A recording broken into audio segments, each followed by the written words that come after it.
नमस्कार. आजच्या बातमीपत्रामध्ये आपलं स्वागत आहे. चला तर बघूयात आपल्या आजच्या ठळक घडामोडी.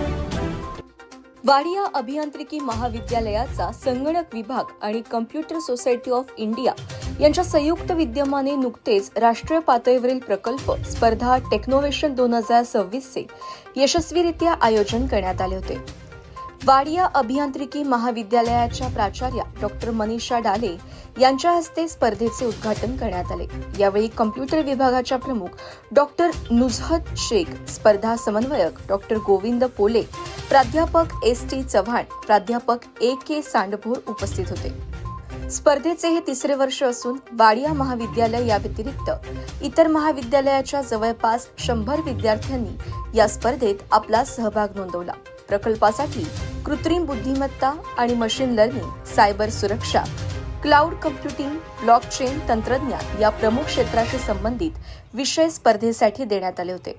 वाडिया कॉलेजचे माजी विद्यार्थी आणि आज माहिती तंत्रज्ञान क्षेत्रात विविध नामवंत कंपनीत मोठ्या पदावर असलेले अक्षय बोरसे, हर्षित पारेख, इखलास शेख, मयूर भामरे, आदेश परदेशी, अमर येमुल, ऐश्वर्या जाधव आणि सौरभ प्रभुणे यांनी स्पर्धेसाठी परीक्षक म्हणून काम पाहिले. मी डॉक्टर मनीषा डाळे, मी principal Wadia college of engineering, प्राचार्य. कॉलेजमध्ये आज कम्प्युटर इंजिनिअरिंग डिपार्टमेंटतर्फे टेक्नोव्हेशन ह्या national level project competition organise केलेली आहे. ज्याच्यामध्ये जवळपास 86 पार्टिसिपंट्सनी पार्टिसिपेट केले आणि त्याच्यापैकी 29 पार्टिसिपंट्स हे आउट ऑफ कॉलेज आहेत, म्हणजे काही स्टेटमधले आहेत, काही आउट ऑफ स्टेट आहेत. तर ही कॉम्पिटिशन ही मुलांना एक प्रकारची संधी देते की त्यांनी इंटरॅक्शन करावं.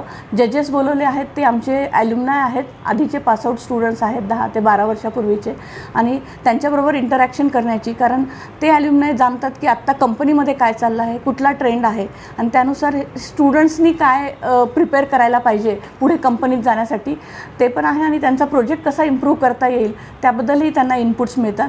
तर त्याच्यासाठी ही कॉम्पिटिशन आहे जी मागच्या 10 वर्षापासून इंटरनल चालली होती आणि मागच्या 3 वर्षापासून ही नॅशनल लेवलची कॉम्पिटिशन आम्ही केलेली आहे.